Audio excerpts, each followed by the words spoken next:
Hi, I'm Josh from Bella Media, one of the lead editors here, and today I want to teach you how to do a multicam in Final Cut Pro. I've already imported the media, so if you want me to make a video about importing the media, we can do that later. Just let me know in the comments. This is a pretty large project. There's several clips, several cards, several cameras. We have all of our media in here, and I've already went through and I've done a tag on all the interview portions. So what you do is you go find a clip, and when you find a clip that is an interview, I've already done this, but we'll click it, you hit the tag, and you hit interviews, make a tag, and hit enter. I'm not gonna do it because I don't need this clip. So now that you have your tags, you wanna make sure that each thing has a description in the information part. Start with going to the card on each angle. So this is the C70, this was the wide angle. Okay, so what I want to do is make sure all the information is correct over here. So you hit the I over here, and camera name, you want to put C70, or you could call it wide. That way you know when you're looking at your angles later. So you hit wide, and then the same thing for the R, and hit Command A. That way we have all these. So we'll do the R5 is the camera that we use on it, so that's why I'm labeling that. And then we can just put tight for the tight angle. Now that I have all the information correct, let's confirm it. And let's see, yep, R5 tight. Let's go find a C70 shot. And yep, C70 wide, right? So now we can go in here and select her first angle, hit Command, that's a tight one. Let's go find her wide angle, select it there.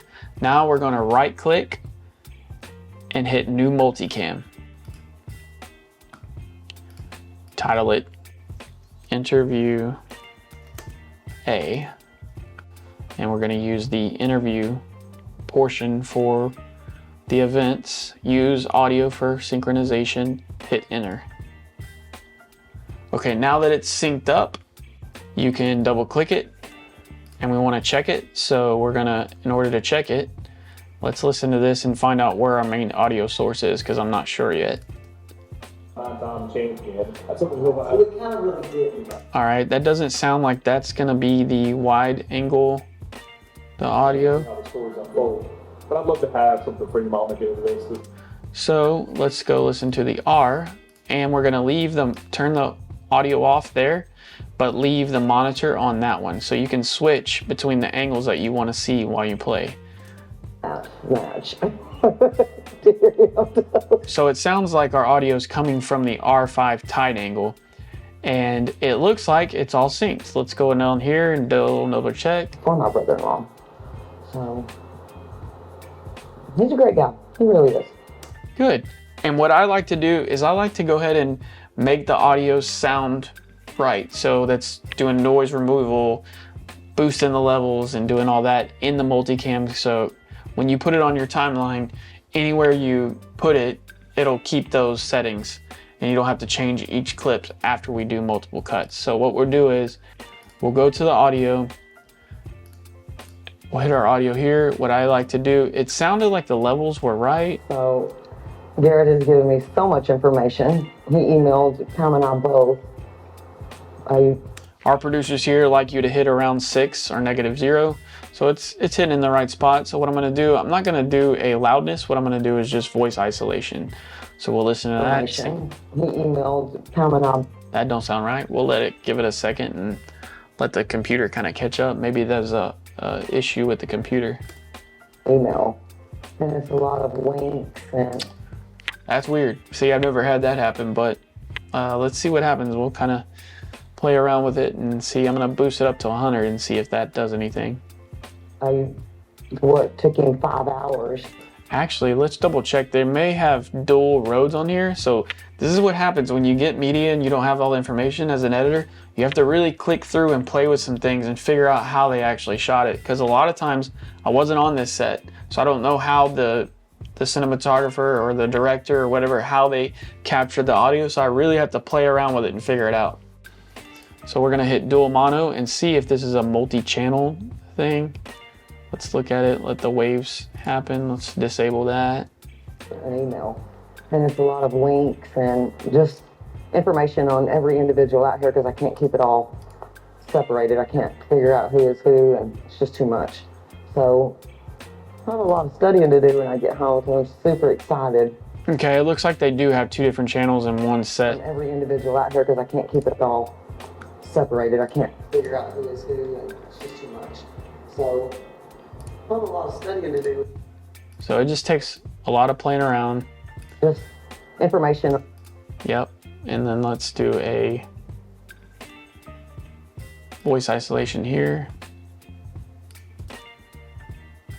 Email. And it's a lot of links and just information on every. See, that sounds better. So that was the issue, is it's got 2 channels, so it's got 2 microphones going into that. So I was voice isolating 2 different microphones, and the computer did not like that at all. And now it's not hitting 0, so we do want to do a little bit of it. So we'll do a uniform, boost that up, and then boost this down to 77 and 11. Let's see how that sounds. Both. What took him 5 hours to put together an email, and it's a lot of links and. See, that sounds really good, and we're hitting at the level, so I think we're good.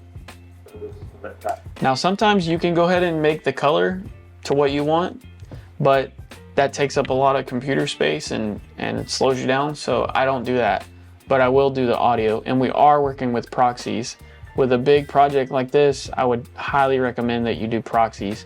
So if you need help with proxies, send me a message and we'll help you out with that.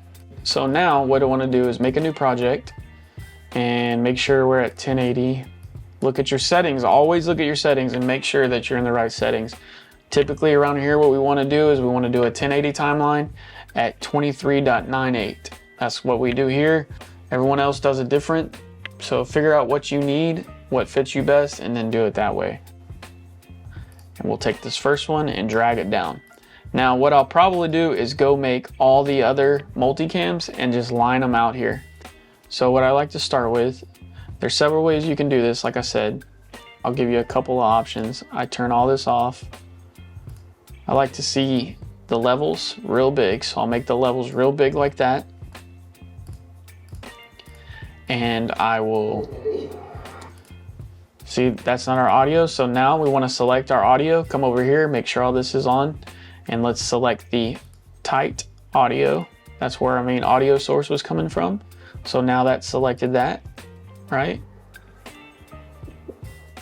It was way more than that. Okay, so her audio is good now. When you're multicam editing, you can hit Command Shift 7, and that will bring up the different dialogues, and you could see different angles. So as you're editing, Well, if you want to just cut cameras, make sure you select just the camera. If you leave it on both, it's going to cut to the audio and the camera. So select this, and as you're playing, it was way more than that. so you can make a cut right here, there, that makes a cut, see? And then if you want to go to the tight angle, you can put it here and hit tight angle. So now you have this. In the end, that didn't happen at all. None. Not close. So then you can go back to the wide, right?